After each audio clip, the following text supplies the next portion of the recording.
రెడ్డి గారు కొంత విపరీతమైన ధోరణిలో ప్రవర్తిస్తున్నాడు అనేది అందరికి అర్థమవుతోంది. 2019 తర్వాత దూషణలు, మరి ముఖ్యంగా ఇప్పుడు రాజకీయాల్లో నేనున్నా, మోహన్ రెడ్డి గారు ఉన్నారు, ఇట్లా ఎవరైనా రాజకీయాల్లో ఉన్న వ్యక్తిని తిట్టడం పక్కన పెట్టి వారి ఇంట్లో వారి మదర్ని వాళ్ళ తల్లిని కావచ్చు, వారి భార్యని కావచ్చు, అట్లాగే బిడ్డలను కావచ్చు, ఎంత అన్యాయంగా అండి. మీరు ఒకసారి చూడండి, ఆ రోజు అసెంబ్లీలో ఇప్పుడు చంద్రబాబు నాయుడు గారేమి నిన్న మొన్న రాజకీయాలకు వచ్చిన వ్యక్తి కాదు. గత 50 సంవత్సరాల రాజకీయ జీవితం, ఈ ప్రజల కోసం, రాష్ట్ర ప్రజల కోసం తన జీవితాన్ని త్యాగం చేసిన వ్యక్తి, సక్సెస్ఫుల్ పొలిటీషియన్, ఈ దేశంలో ప్రముఖ రాజకీయ నాయకుల్లో ఒకరు. ఇవి అంతెందుకండి, ఈరోజు సౌత్ ఇండియా వారు ఎక్కడ పాశ్చాత్య దేశాలు ఎక్కడున్నా, అమెరికాలో ఉండొచ్చు, లేదంటే యూరోప్ లో ఉండొచ్చు, ఎక్కడన్నా ఉండండి, మీరు సౌత్ ఇండియా రాజకీయాలు మాట్లాడినా లేదంటే ఏపీ రాజకీయాలు మాట్లాడినా టక్కున చెప్పే పేరు చంద్రబాబు నాయుడు గారు కదా. మీరు ఎక్కడైనా ఎవరినైనా అడగండి.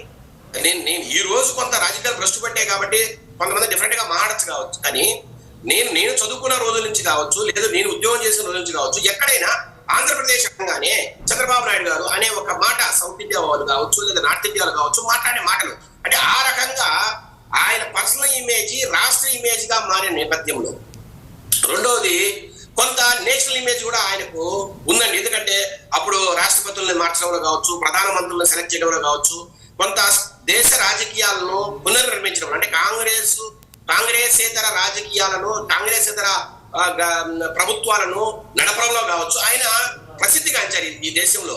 మరి అలాంటి వ్యక్తిత్వం ఒక మహా వ్యక్తిని, ఆ మహానేతను, ఇప్పుడు రాజశేఖర గారిని వైఎస్ రాజశేఖర రెడ్డి గారు ఆ పార్టీ ఎట్లా, వైఎస్ఆర్ పార్టీ ఎట్లా అంటున్న మహానేతని మీ అంతకన్నా కూడా గొప్పగా మాట్లాడాలండి.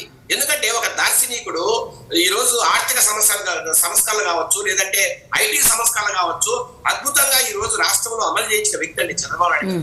అలాంటి వ్యక్తిని అసెంబ్లీలో ఎంత దారుణంగా దూషించారండి.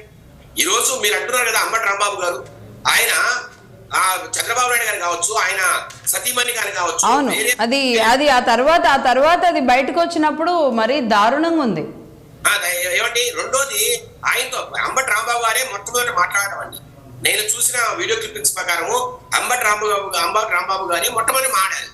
తర్వాత ఈ కొడాలి నాని గారు కావచ్చు, తర్వాత బయట వల్లభనేని వంశీ కావచ్చు, ఇట్లా రకరకాల వ్యక్తులు ఎవరైతే ఉన్నారో అంటే ఒక కర్కశంగా, ఒక వెనియన్స్ తో, ఒక ద్వేషంతో మాట్లాడి ఈరోజు వల్లభనేని వంశీ కావచ్చు, అట్లాగే కొడాలి నాని ఏ రకంగా చంద్రబాబు నాయుడు గారి మీద కావచ్చు, నారా లోకేష్ గారి మీద కావచ్చు ఎంత దుమ్మెత్తి పోసారో 5 ఏళ్ళు.